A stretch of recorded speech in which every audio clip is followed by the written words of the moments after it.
여러분, 외식 물가 참 장난이 아니에요. 진짜 폭등이란 말이 맞습니다. 여러분 이거 한번 보세요.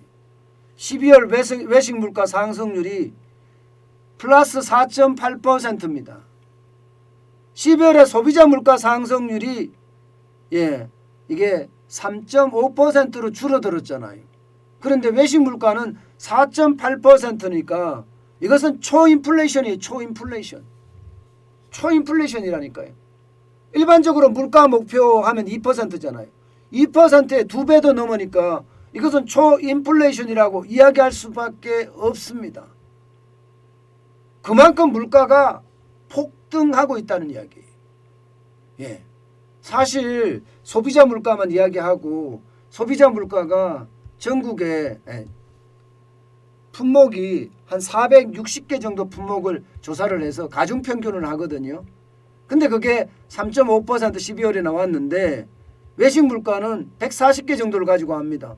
근데 이게 폭등 4.8%까지 나오니까 이게 정부도 발등에 불 떨어졌어요. 솔직히. 물가 난리도 아닙니다. 여러분 보세요.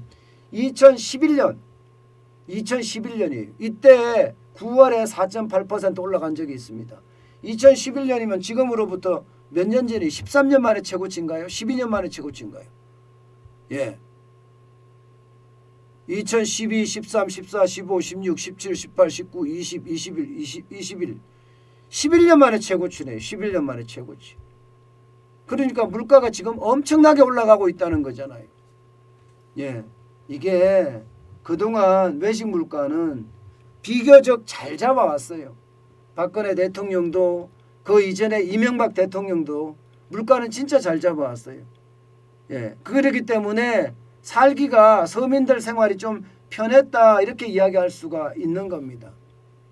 그런데 지금은 감당할 수가 없이 올라가요. 감당할 수가. 한번 이거 한번 보실래요? 갈비탕 한 그릇에 한 그릇에 지금 10% 올랐습니다. 아마 갈비탕이 여러분 요즘 8,000원 9,000원 하는 갈비탕 잘 못 볼 거예요. 요즘은 웬만하면 갈비탕 12,000원 13,000원 어떤 데는 가면 17,000원까지 받는 갈비탕도 있습니다. 17,000원까지. 그러니까 갈비탕이 엄청나게 오른 거죠. 어디 그뿐입니까? 라면도 9.4% 올랐어요. 요즘 3,000원에 라면 끓여주는데 별로 없을 거예요. 라면 끓여준다 하면 4,000원이에요. 4,000원. 여기에 뭐 계란을 뺀다 이러면 3,500원 뭐 이렇게 되더라도 과거에 비해서는 굉장히 많이 10몇 % 다 올랐어 사실은요. 생선, 회, 아이고 광어나 우럭, 회 얼마나 올랐다 합니까? 지금 그나마 풍어가 아니라 흉어예요. 그런 상태에서 광어나 우럭 값이 천전부지로 77%가 올랐죠. 그렇게 되니까 생선회도 8.9%나 올랐습니다. 소고기요? 7.5% 올랐다고 하는데 실제로 가보면요. 이거보다 훨씬 많이 올랐어요. 평균이 이렇게 오른 거예요. 평균이.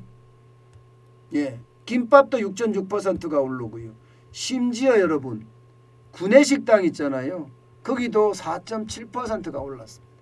제가 있는 곳에도 구내식당이 있거든요. 여기도 한 끼에 6,000원 하던 구내식당이 6,500원까지 올라가더니 요즘은 어떤 곳은 7,000원까지 올라갔어요. 7,000원.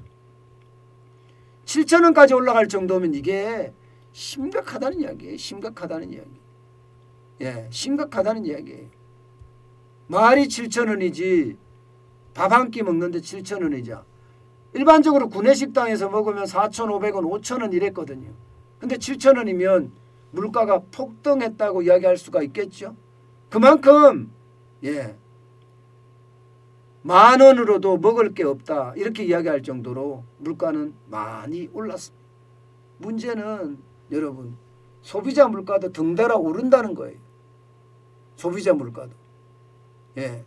소비자 물가도 덩달아 오르면서 올해는 더 심각한 양상이 되지 않을까. 10월에 3.8% 올랐던 소비자 물가가 12월에는 3.2% 올랐습니다. 3.2%. 제가 아까 3.5%라고 했는데 죄송합니다. 3.2%네요. 굉장히 많이 오른 거잖아요. 굉장히 많이 오른 거예요.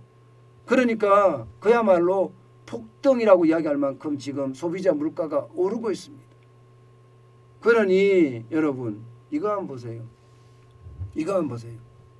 예, 우리가 외식을 할 때 가장 많이 먹는 게 사실 삼겹살이잖아요. 삼겹살이 11월 기준으로 봤을 때 31.41%나 올랐습니다. 7,213원까지예요. 7,213원. 이게 관세청 기준이니까 실제 장사를 하는 사람들은 이거보다 덜 올리죠. 그죠? 더 올리는 데도 있지만 덜 올립니다. 소갈비도 마찬가지 46.69%나 올랐습니다. 1,924원이나 해요. 뼈 없는 소고기도 32.54% 올랐고요. 9,812원 합니다. 그러면 일반적으로 말입니다. 수입 소고기를 가지고 고기를 하는 고깃집 이게 가격이 많이 올라갈 수밖에 없다는 거예요. 최소 말입니다. 최소 20% 오른다. 삼겹살은 무조건 20% 오르고 있습니다. 삼겹살은. 그러니까 이게 국민 외식이 삼겹살인데 삼겹살마저도 이만큼 오르니 이거 도대체 물가가 앞으로 어떻게 될 건가? 진짜 충격이라고 이야기합니다. 여기에다가 여러분 수입산 채소나 과일 지금 고공행진입니다. 그야말로 기후변화 때문에 작황이 굉장히 떨어졌어요. 캘리포니아산 오렌지 같은 경우도요. 생산량이 14%나 줄었습니다. 그러니 폭등하겠죠. 실제 말입니다. 채소 같은 거 여러분 양상추 보셨잖아요. 양상추. 맥도날드에서 양상추 안 넣어주는 거 보셨죠? 지금 그 정도입니다. 여기에다가 곡물 가격은 또 어때요? 옥수수가 지난해 한 해 동안 45% 올랐습니다. 45%. 그러니 외식 물가는 이제 올라갈 수밖에 없는 기조입니다. 저는 물가도 올라가죠. 여기에다가 세금도 올라가죠. 참 살림살이 참 어렵게 된다. 이런 생각을 저는 지울 수가 없는 거예요. 살림살이는 점점 어려워지는 거예요. 점점 어려워져 가는 거예요. 그만큼 말입니다. 우리의 삶이 그만큼 어려워진다. 이런 얘기입니다. 외식 물가가 이만큼 올라가는 것은 아마 앞으로 돈도 많이 풀기 때문에 물가는 더 많이 올라가지 않을까. 저는 그렇게 생각합니다.